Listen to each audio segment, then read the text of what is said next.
Bom dia aí, pessoal.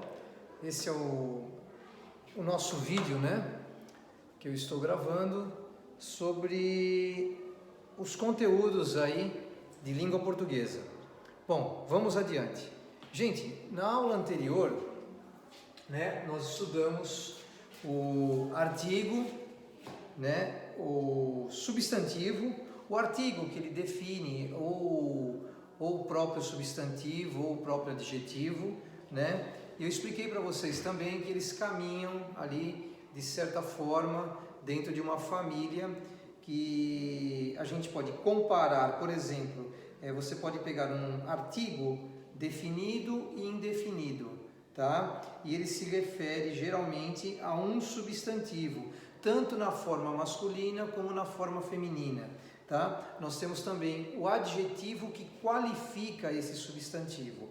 Porém, quando nós colocamos o artigo diante de um substantivo, né, ou de um adjetivo, esse adjetivo também passa, como ele faz parte do nome, ele sempre está ligado àquele núcleo do nome, né? Nós geralmente passamos ele a ser um substantivo. Um verbo também, muitas vezes, com a colocação de um artigo, de um simples artigo que determina, esse verbo pode se tornar um substantivo.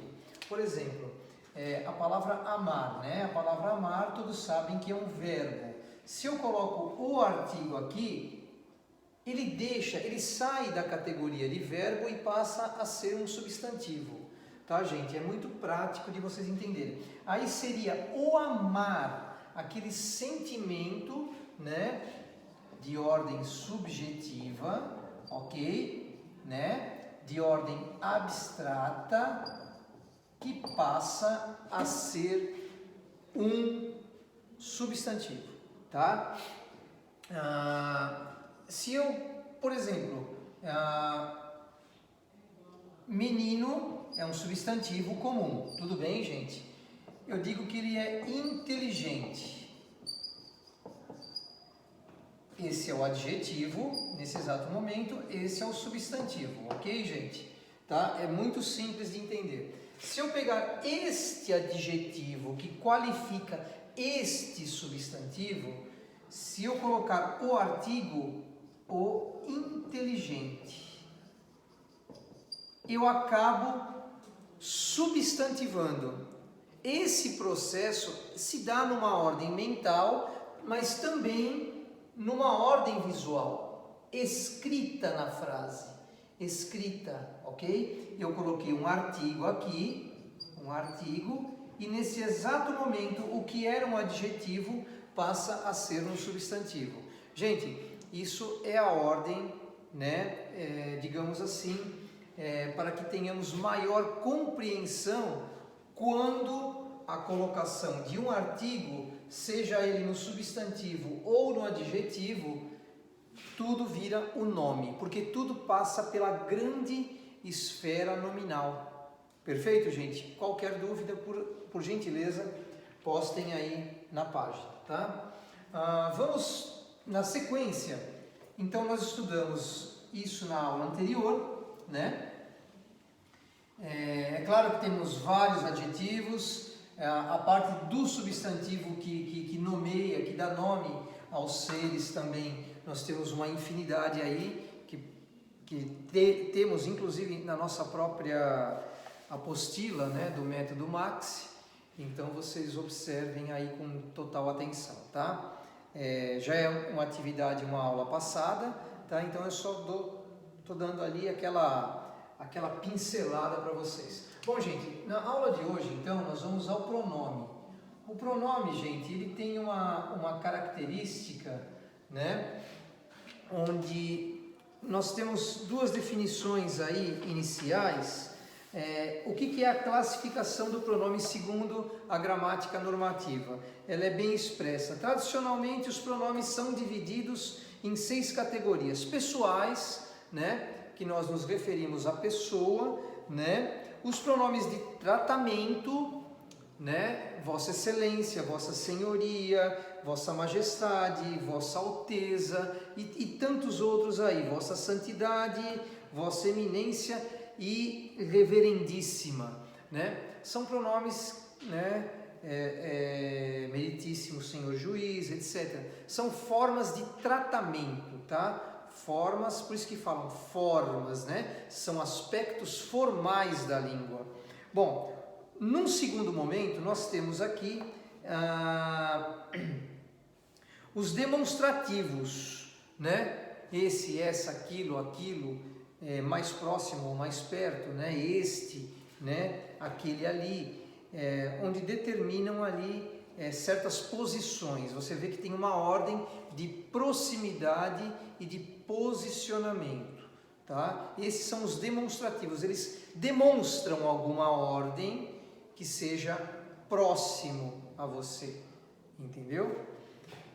É fácil, tá, gente? Nos exemplos aqui a gente vai entender passo a passo, tá? E nós temos os relativos e temos também os interrogativos, né? E vamos analisar passo a passo, tá, gente? Nós estudamos aí, já, e vocês já estudaram em outras séries aí, no passar dos tempos aí, da vida escolar de cada um, vocês estudaram bem já o como funciona os pronomes pessoais do caso reto. Ou seja, nós temos 6, eu, tu, ele, nós, vós, eles. Geralmente eles são utilizados para a conjugação de verbos, para que compreendamos melhor a mudança de cada tempo verbal em cada pessoa do verbo. Eu canto, tu cantas, ele canta, nós cantamos, vós cantais, eles cantam. Eu amo, tu amas, ele ama. Eu amava, tu amavas, ele amava, nós amávamos, vós amáveis, eles amavam, tá? Eu amaria, tu amarias, ele amaria, nós amaríamos. Enfim, toda a conjugação verbal que nós já estamos acostumados, tá, gente? Então, o pronome pessoal do caso reto, né, é como ser ao qual o verbo se refere. É assim que é a gramática normativa. No caso dos pronomes oblíquos, né, vocês terão aí na página 26 do método de vocês, os pronomes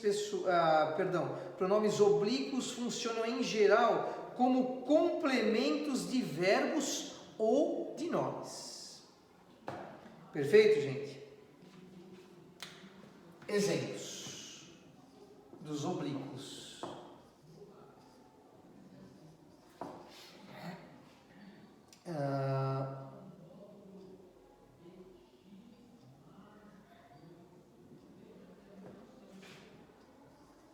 Quanto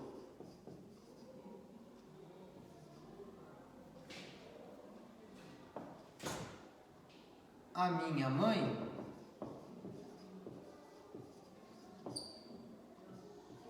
eu a amo.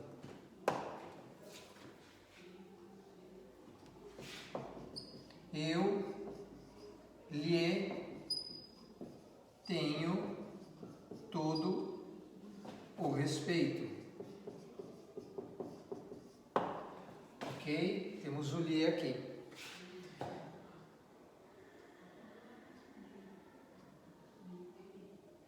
Como eu já havia escrito também,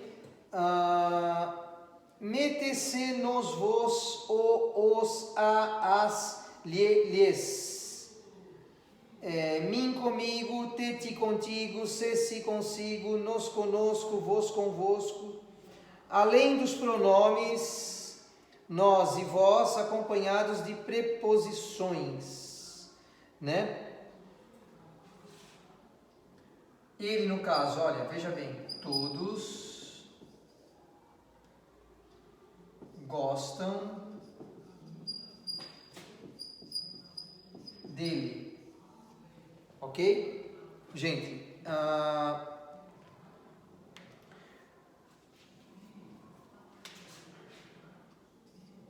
você vai comigo?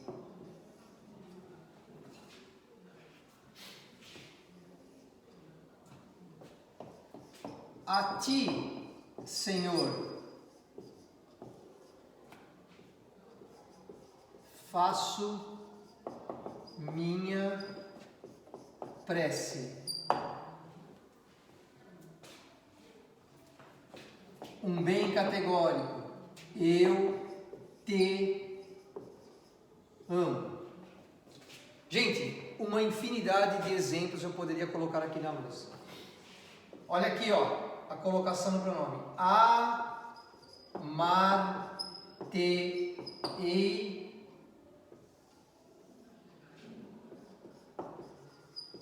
amo-te.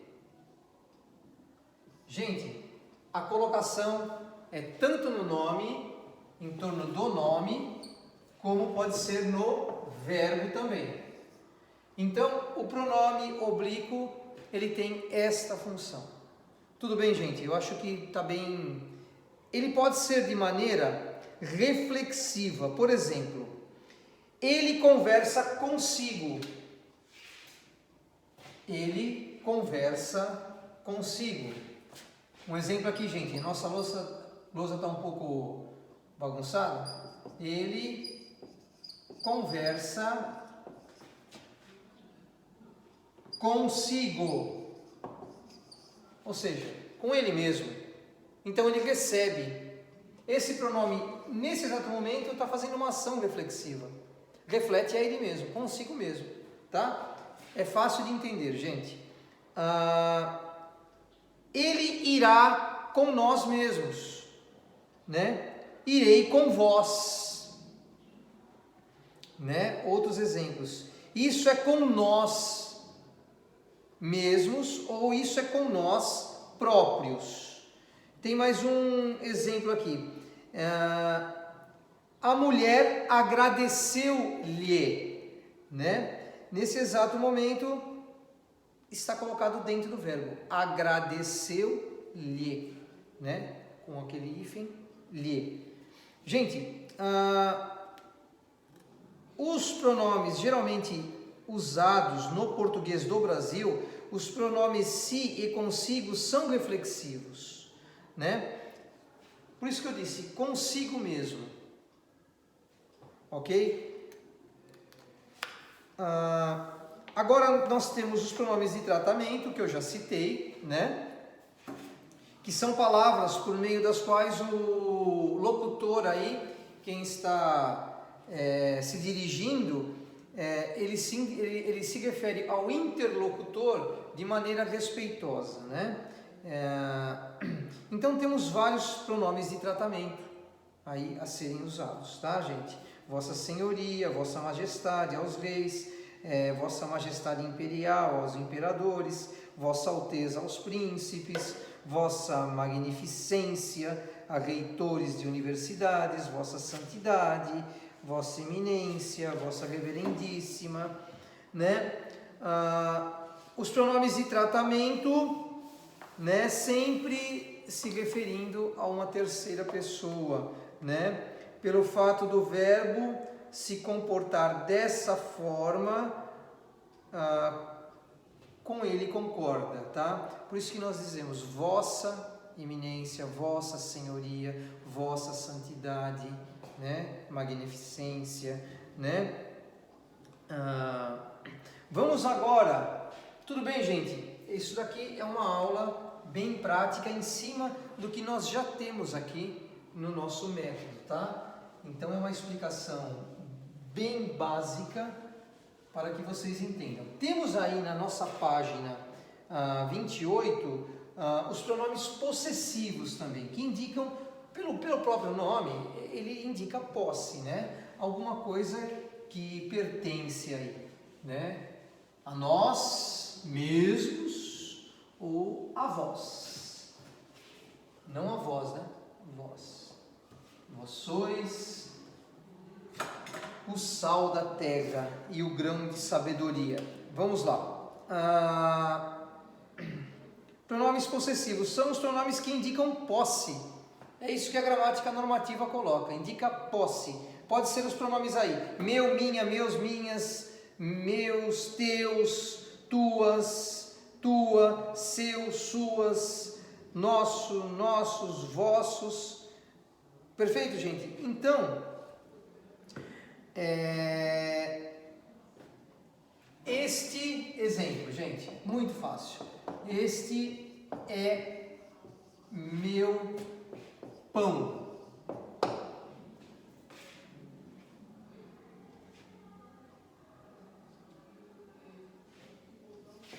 A vossa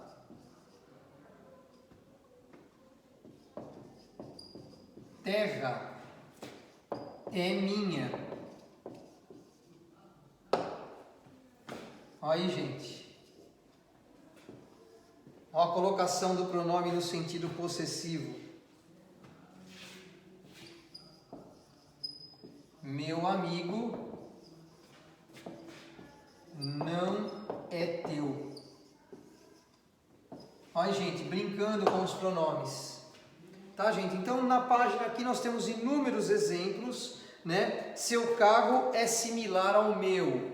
O seu carro, seu, né? Indica posse, né? Que ele é seu. O seu carro é igual ou similar ao meu, tá? Gente, então os pronomes muito fáceis, né? Dentro dessa categoria que faz parte da morfologia que nós estudamos, né?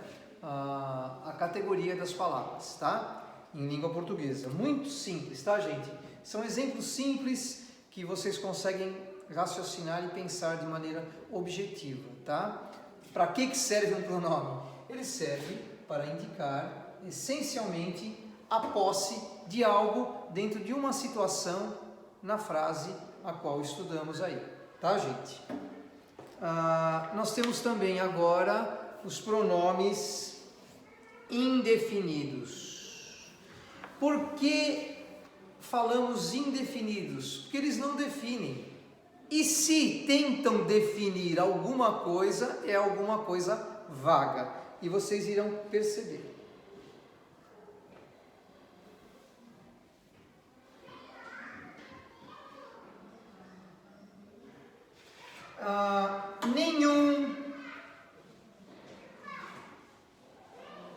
Nenhum, por exemplo, a palavra nenhum, nós temos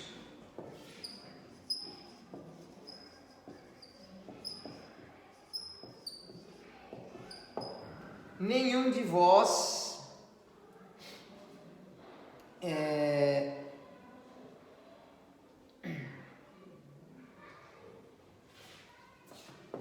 viu alguma pessoa. Gente, quer sentido mais vago do que essa frase? Ele até dá um sentido negativo. Nenhum de vós viu alguma pessoa. É até um sentido negativo. Vocês não viram nada. E ninguém de vocês. Nenhum. Sabe? Sempre joga alguma coisa vaga. Tenta definir alguma coisa, perceberam? Só que diante desses pronomes indefinidos nós não temos definição nenhuma, né? A palavra nenhum é palavra variável. A despeito de estranheza de seu plural, que é estranho, né? Você dizer assim, né? Sei lá, soa mal aos ouvidos aí. Nenhuns dos óculos estão à venda.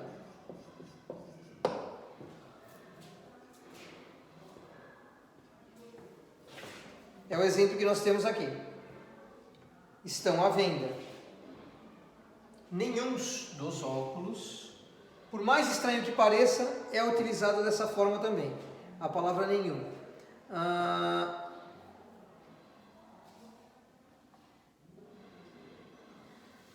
Não é errado também ele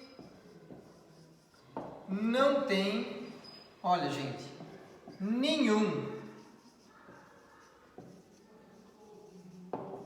amigo. Algumas pessoas falam, ele não tem nenhum. Pô, se nenhum já quer dizer que não tem, que não, nenhum. Gente, mas essas duas palavras, elas caem, digamos aqui, nesse momento, como uma luva. tá? Elas se acoplam ali, elas se juntam. Ele não tem, e quem tem alguma coisa, nenhum amigo. Amigo nenhum. É um pronome, tá, gente?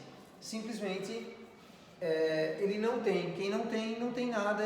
E ele não tem, se ele não tem, então por que ele tem nenhum amigo? Não tem. Nenhum amigo, né? Então, são palavras assim que usuais dentro da língua portuguesa, dentro da nossa construção da frase, tá? Perfeitamente compreensível, tá?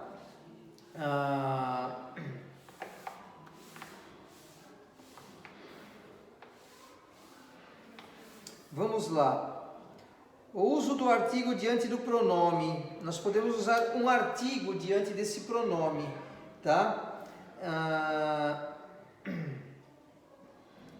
Todo dia eu trabalho. Todo o dia eu trabalho. Dia após dia. Todo dia eu trabalho. O dia inteiro. Prestem atenção. Quando você coloca diante do pronome um artigo, presta atenção. Isso é um caso à parte aí que nós estudamos. Quando você diz assim, olha a diferença da frase. Todo dia eu trabalho.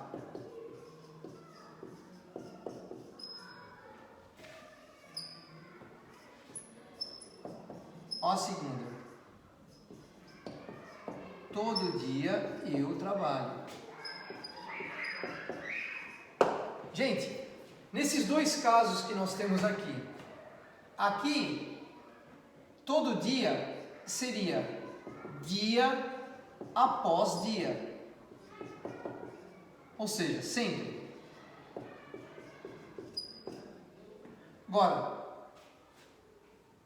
Agora, quando você fala todo dia, é específico. Por que o artigo ele especifica, ele determina, né? Por causa desse artigo, é só neste dia específico. É um dia específico. Perceberam a diferença? Aqui você tem dia após dia. Todo dia eu trabalho, sempre, todo dia. Todo o dia eu trabalho. É só durante o dia. Aqui, gente, o dia é indefinido. Aqui, por mais que seja, você acaba determinando. Por isso que eu falei, né, ainda na aula de hoje. Lembra quando a gente coloca o artigo? O artigo ele tem uma capacidade de determinar uma coisa, tá? Que pode ser vago e ele traz. Por exemplo, a palavra ninguém, nenhum. Nenhum é um substantivo, é um pronome indefinido? Sim. E se eu colocar o nenhum? E aí? Como é que fica aí? O que aconteceu com esse pronome? O qualquer. Olha, a palavra qualquer é indefinida? É indefinida. Mas quando eu coloco o,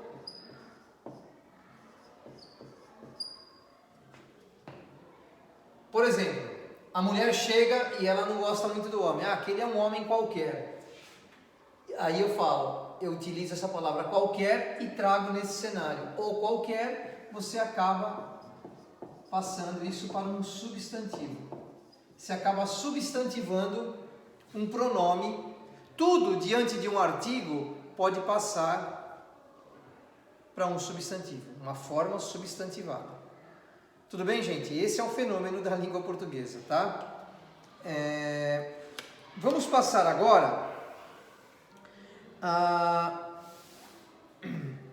Temos também aqui duas palavras que, segundo o método aqui e o que nós estudamos em língua portuguesa, na gramática normativa, seria a catáfora e a anáfora. O que seria uma catáfora?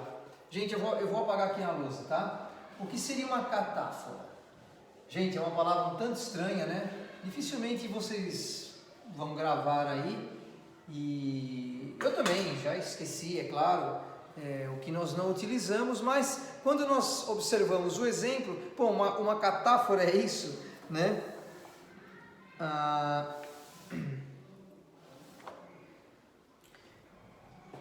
Anáfora.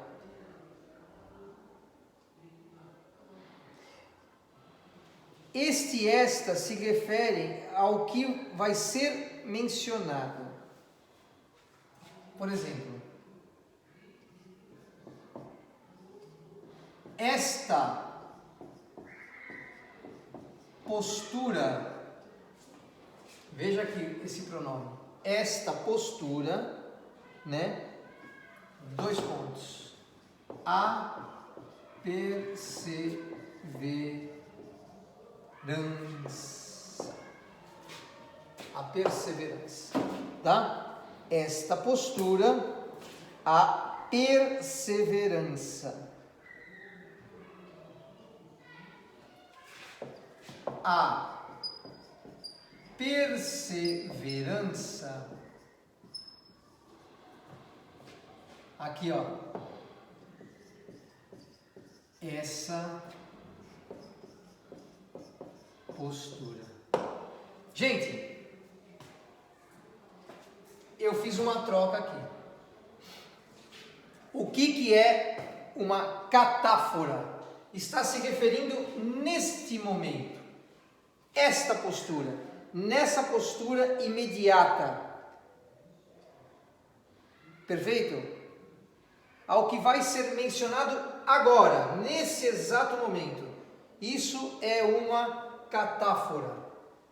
Esta postura, troquem pela palavra, tudo isso aqui, ó, esta postura, sentido do tempo, é agora, que vai ser mencionado agora. Esta postura é uma catáfora. Ok? Vamos ao segundo exemplo. A perseverança. Essa postura que eu falei. Toda. Sim, sim. Eu estou passando aula para o pessoal do... Ai, perdão, agora no terceiro. Terceiro. Não, eu estou gravando o vídeo. Como deu essa diferença? Não, é porque o professor entrou errado. Daí, Diogo, o que eu fiz então? Aí eu falei para a turma, gente, só por hoje teve esse problema, então eu gravo um vídeo e mando para vocês. Tá bom, professor, é a aula, do mesmo jeito, eu registro a presença. Sim, o professor está lá, confusão toda, Tá. eu não estou conseguindo entrar. Então, segue a linha que você tem que É seguir. porque a diretora deu isso aqui. Então, me deu que eu segui isso aqui, E eu também. Então, 2. Ai, gente. Eu acho que nós somos errados. Não é não? Gente, então, eu como sou doido mesmo, né, deu toda essa confusão aí com o horário, mas vocês não vão ficar sem a aula é essa, tá? Gente, então, o nosso terceirão aí não vai ficar sem a aula. Bom, vamos voltar ao assunto aqui. Bom, então, essa postura, essa que eu falei aqui, ó, a perseverança. Então, dá uma ideia do que já foi mencionado, algo que já passou. Perceberam? Aqui é esta agora que vai ser mencionado. E essa, quando você usa a palavra essa, é essa que eu já mencionei. Parece que já tem um tempo transcorrido, decorrido, passado, quase que passado, entendeu? Pode ser algo passado até momentâneo, parece até isso no momento é um paradoxo do tempo, né? Então a própria palavra muitas vezes não dá conta, mas quando você se refere a essa, se refere a algo que você já mencionou, já passou, entendeu? Já ocorreu talvez, entendeu? Já, enfim, você já fez uma citação. A perseverança é essa postura, né, que você já se referiu. Tá, gente? Pronomes relativos são palavras que além, isso nós já estamos na página 29, tá, gente? São palavras que além de retomar elementos introduzidos numa oração, né? O que é um pronome relativo? Ele toma alguns elementos, né? por serem matéria de extrema importância para o estudo da construção da frase, né? São estudados principalmente na sintaxe, tá? Os principais pronomes relativos: que, o qual, quem, onde, cujo, e, quanto. O carro que passou é lindo. Vamos lá, vamos ver as funções do que da língua portuguesa. É um pronome. Vamos lá. Os pronomes relativos. Este, aqui ó, um pronome mais, é o carro que falei. O qual falei? Funções do que? Olha aqui, gente. Ele serve como um grande instrumento aí, né? As moças das quais. Olha quantos, né? As moças das quais falei. Chegaram. E ponto final. Das quais, né? Eis uma mulher a quem admiro, né? Eis uma mulher a qual admiro. Aqui mais um pronome, gente. Pronome relativo. A mulher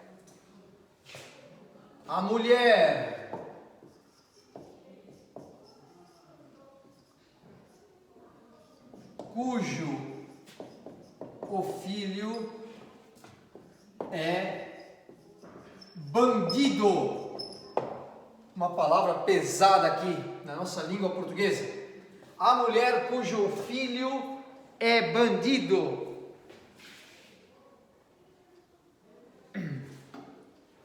Tá? Gente, temos essa... Perdão, cometi um erro. Não preciso colocar o artigo aqui. A mulher cujo filho é bandido. Cujo ou, cujo a, não. Cujo filho é bandido. Tem mais um aqui. Poderia ser dito assim: a mulher cujos filhos são bandidos. Cuidado com a utilização, né?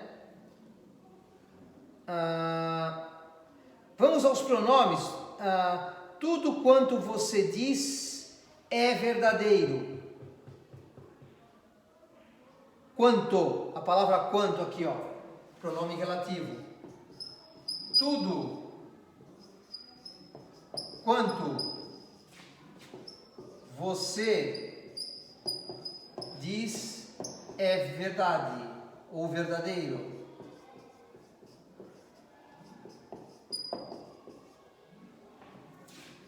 Aqui, um sentido, gente. Tudo bem, gente? Esses são os exemplos aí dos pronomes relativos. Eles se relacionam, são relativos sempre dentro de uma sintática da frase, tá? O pronome é utilizado aí também. Pronomes interrogativos, gente, né? Como o próprio nome diz, são usados aí num sentido de interrogação. Pode ser a interrogação direta ou indireta, e eu vou colocar uns exemplos aqui na lousa, né? De pronomes interrogativos. Eles dão um sentido de pergunta, seja ela direta ou indireta, tá? E observando na frase fica mais fácil, tá? Do que a explicação aqui formal da gramática normativa. Vamos lá.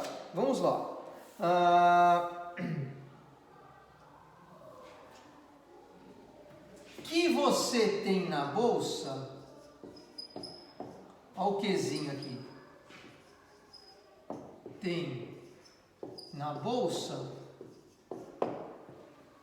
Ó aqui, gente, esse Qzinho iniciando aqui, tá? Em que você trabalha?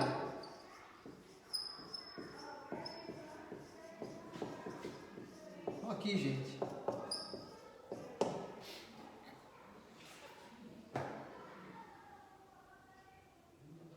Né? Não temos um sentido de interjeição. Não temos aqui uma interjeição. O que você tem, eu poderia dizer assim: que coisa! Ah, mas quando você coloca a interjeição, dá uma olhada. Que coisa! Parece que você está afirmando uma coisa assim, muda o sentido da coisa. Olha quando você coloca reticências. Que coisa! Deixa dúvida no pensamento. Você vê esses 3 pontinhos aqui, que muitos falam 3 pontinhos, a reticência, né? Que você utiliza, que coisa, no sentido da interjeição, da interrogação e dos 3 pontinhos. Veja que a própria função do que aqui muda, gente. Olha, aqui eu tenho um sentido de dúvida, entendeu? Deixa no ar, deixa no ar. Aqui eu tenho quase que uma afirmação. Pode ser, seja ela do lado positivo ou negativo, não sei. E aqui eu tenho também um elemento da dúvida, que é um elemento da pergunta. Veja que a função do que, gente, o que aí ele pode se, ele vai no meio da frase ali, causando alguma coisinha, dependendo da circunstância, tá? Por isso que eles usam como pronomes interrogativos. Quantos anos você tem? Olha aqui o quanto, né? A palavra quanto. Quantos anos você tem? Sentido de valor aqui, gente, ó. Quanto custa? Nas 2 frases, gente, ó, a palavra quanto, ela é utilizada uma no tempo decorrido e outra no sentido na decorrência de valores, dependendo como é colocado dentro da frase, tá? Por isso que varia muito, tá, gente? Nós temos aqui, então, encerrando na nossa página 30, nós temos os exercícios da página 30, 31, 32 e 33. Vamos para 33, 35 e vamos finalizar e dar um break. Vamos finalizar e dar um break. Vamos ali, vamos devagar com o andor que o santo é de barro. Senão a gente vai, a categoria das palavras, a coisa vai nessa sequência e fica muito... Então, eu vou colocar aqui para vocês, vou passar as atividades de 31 a 36 ao final, para fazer quando retornarmos aí, gente. Façam agora, é claro, vamos seguindo na nossa língua portuguesa, né? E os pronomes aí, eu termino hoje a parte de pronome, tá? Com esses exemplos que eu citei. Então, para fixar o conteúdo, gente, para fixar mesmo, vocês vão ficar aí na casa de vocês, lendo no conforto, né? E farão os exercícios de 31 até 36. Eu acho que a 36, a 37 nem conta direito, que é só aquele quadro, né? Só da nossa síntese, né? Na próxima aula, eu venho aí respondendo algumas atividades. Eu faço comentários na próxima aula sobre esses exercícios, tá, gente? Não deixem de fazer, o exercício é muito importante, tá? Para você fixar o conteúdo, tá? E façam também o sintetizando a unidade, que é a última, né? Que é da 36 para 37. Então eu vou colocar daí. É o final do nosso pronome, tá? Nós estudamos o pronome e numa outra sequência nós temos o estudo bem pesado, que é o estudo do verbo, tá? Então o verbo, ele é uma outra categoria dentro da nossa morfologia. Alguns gramáticos chamam de campeonomia, ou taxinomia, ou taxonomia, tá? Muitos gramáticos, que é o taxiar, né? É o parar em certas categorias. Quando nós analisamos a estrutura de cada categoria de palavra numa grande estrutura sintática, tá? Mas a morfologia, ela trata da palavra exclusivamente dentro dessas categorias. Por isso que nós estamos estudando cada palavra. Hoje nós terminamos o pronome e no próximo nós adentraremos ao verbo, tá? Um grande abraço para vocês aí, a nossa aula de língua portuguesa, já com 41 minutos, eu preciso passar esse vídeo para vocês. Um grande abraço aí, pessoal do terceirão. Dúvidas, deixem lá na nossa página do Google, tá? Que eu vou postar esse vídeo. Grande abraço aí, pessoal, e eu vou encerrando.